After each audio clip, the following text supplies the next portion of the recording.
So you're probably saying to yourself after you read the title of this video, like, what is he talking about? Focus on losing? Like, what? Here's the deal. I read this awesome book this weekend called Predictably Irrational by Dan Ariely. I think that's how you pronounce his last name. And it focused on how people really make decisions based on irrational thoughts. And that's the key to whether or not somebody buys something from you or takes action on something, is actually the fear of losing something. And it was so ironic. I was at CrossFit yesterday, and I'm listening to these two women talk to each other, and the one girl was like, I want you to another girl, I want you to donate to my charity or whatever. You know, I don't care if it's $5 or $50, just like, give me a couple bucks. Like, it's for a great cause.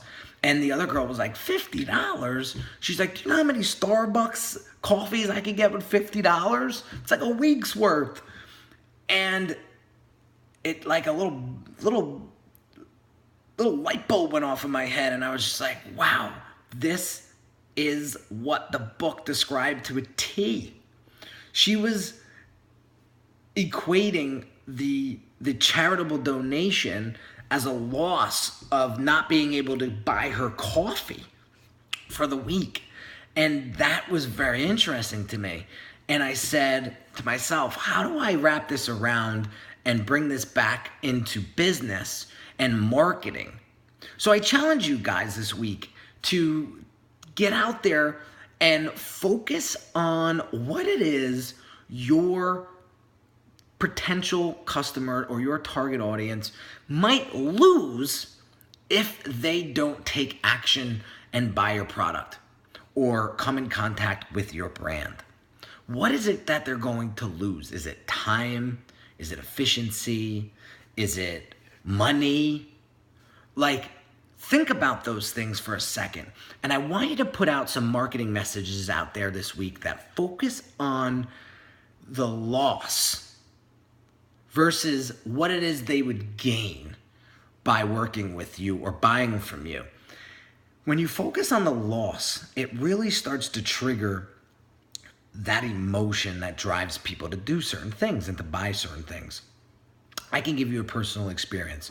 For example, when 2-3 years ago, when my business wasn't doing really well and I was hitting rock bottom, it was the fear of losing my business, losing my family, because I was doing wacky things at the time, because I was stressed, because the business wasn't producing, and there was a lot of strain on my shoulders, and I didn't know what to do or where to go for help.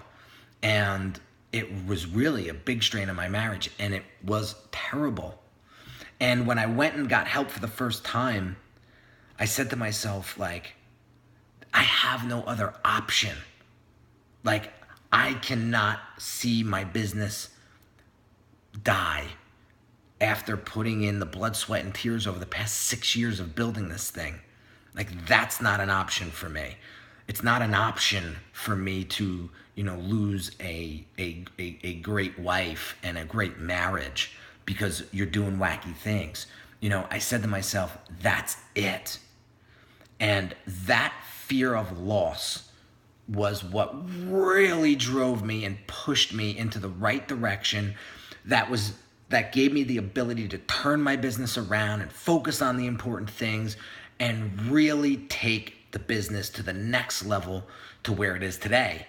And I just really resonated with this book this weekend because it really focused in on the what happens and what drives people when they focus on what it is they might lose. So think about it. Focus in on your marketing messages this week on what it is that your target audience or your potential customers will lose if they don't take action towards your brand or buy your product or service.